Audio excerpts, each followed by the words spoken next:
ज़िंदगी में हमें जितनी नाकामियाँ मिली हैं ना, इसकी असल वजह ये है, मज़बूत इंसान वो नहीं होता जो रोता नहीं है। दरख्त ने एक शख्स से कहा, मेरी आदत अपना लो। बिस्मिल्लाहिर्रहमानिर्रहीम। अस्सलाम वालेकुम एवरीवन, कैसी हैं आप सब? आई होप आप सब ठीक होंगे। मैं भी ठीक हूँ, अल्लाह का शुक्र है, दुआएं हैं आप सबकी। तो आज फिर मैं एक नए व्लॉग के साथ हाज़िर हूँ। तो कैसे हैं आप सब और कैसे चल रहे हैं दिन? माशाल्लाह से गर्मी, छुट्टियाँ हैं बच्चों की, और कैसे बच्चे तंग कर रहे हैं कि नहीं कर रहे, शरारतें करते हैं कि नहीं करते? भाई सब घरों में कर रहे हैं बच्चे शरारतें, बहुत तंग कर रहे हैं। और दिल तो करता है बस स्कूल खुल जाए है ना, ऐसे ही है ना। और जो गए हुए हैं, जैसे अपने नानों के घर गए हुए हैं या अपने दादों के घर गए हुए हैं या आउट ऑफ कंट्री गए हुए हैं, जैसे मरी वगैरह, नारायण कागान वगैरह गए हुए हैं, जहाँ पे भी सैरे करने गए हुए हैं, वो तो बहुत इंजॉय कर रहे हैं माशाल्लाह से। और करें खूब इंजॉय करें तो हर कोई अपनी अपनी जगह पे मसरूफ़ है लाइफ में, छुट्टियों में भी। तो जाहिर सी बात है, कुछ जो हैं वो घरों में रह के गुजार रहे हैं टाइम, और कुछ जो है बाहर स्पेंड कर रहे हैं माशाल्लाह से। तो घरों में बच्चे तो सभी को तंग कर रहे हैं, अगर कहीं गए हुए तब भी वहीं पे भी बच्चे जो है ना वो तंग कर ही रहे हैं सबको।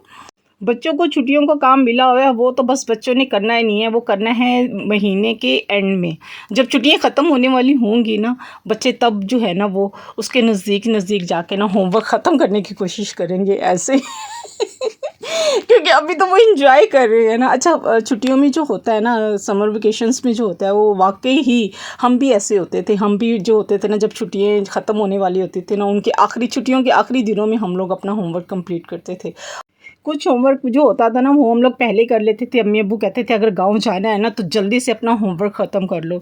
तो हमारा यही होता था कि हम 3-4 जो सब्जेक्ट होते थे ना उसका सारा होमवर्क कर लेते थे, और जो बाकी बच जाते थे ना उसको हम कहते थे कि बस आके करेंगे, आके करेंगे। और आके कब करेंगे, सारा छुट्टियाँ तो हम गुजार आते थे, और जब घर आते थे ना, और जब छुट्टियाँ जो थी ख़त्म होने वाली होती थी, चंद दिनों में ही जो था हम लोग वो कोशिश करते थे ख़त्म हो जाए, मगर कहाँ ख़त्म होता था, बस कोशिश में होते थे कि ख़त्म हो जाए ऐसे ही है। तो जी आज तो मैं सिर्फ पुलाव ही बना रही हूँ, आप देखते जाएं और मैं बातें करती जाती हूँ। और बाज़ दफ़ा बहुत दिल करता है कि जाहिर सी बात है मैं अपने जो यूट्यूब फैमिली से जो है वो बातें करती जाऊँ तो पुलाव भी आप देखते जाएं, मैं रेसिपी बना रही हूँ, आप पुलाव भी देखते जाएं। और जाहिर सी बात है बीफ पुलाव मैं बना रही हूँ और आप देखते जाएं, मैं बातें करती जाती हूँ। ज़िंदगी में हमें जो है ना जितनी नाकामयाबी मिली है ना, उसकी असल वजह ये है कि हमने वक्त ज़ाया किया है, और बड़ा वक्त ज़ाया किया है। हम एक तो मकसद नहीं बना सके कि हमने करना क्या है, दूसरा अपने वक्त को सही मैनेज भी नहीं कर सके। अगर हम लोग अपने वक्त को भी सही मैनेज कर लेते ना, हम बड़ा कुछ कर सकते थे। अल्लाह ताला ने जो है ना हम लोगों में बहुत सी सलाहियतें दी हुई हैं, हम बहुत से काम कर सकते हैं। तो लेकिन ये है कि हमने सारा वक्त ही ज़ाया किया।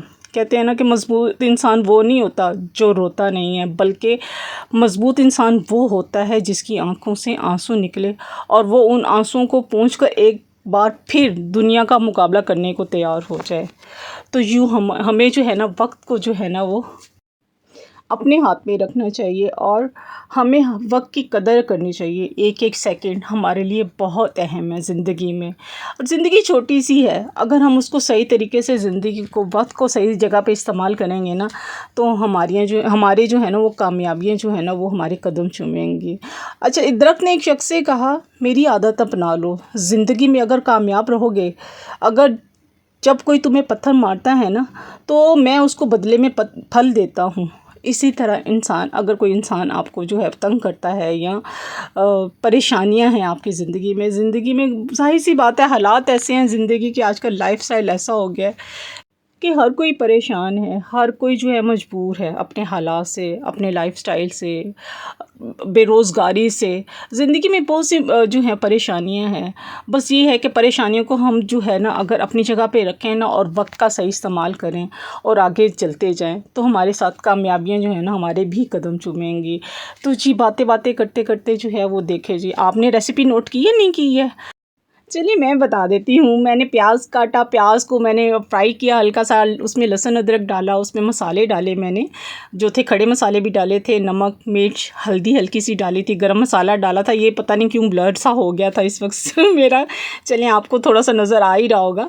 तो खैर ये सारी चीज़ें डाल के, गोश्त डाल के मैंने उसको बघार बना लिया था। एक साइड पर मैंने सैलेड बना लिया था और रायता भी बना लिया था। तो चावलों को मैंने दम पे रख दिया था, दम लग गया था और मेरा, तो मैं अब कर रही थी खाने की तैयारी, कर रही थी, रायता डाल रही थी और सैलेड डाल रही थी। तो इसके साथ ही आज का व्लॉग मैं करती हूँ यहीं पे एंड। इंशाल्लाह मिलेंगे नेक्स्ट व्लॉग में। जहाँ रहें खुश रहें, अपनों का ख्याल रखें, दुआओं में याद रखें। मिलते हैं नेक्स्ट व्लॉग में। अल्लाह हाफिज़।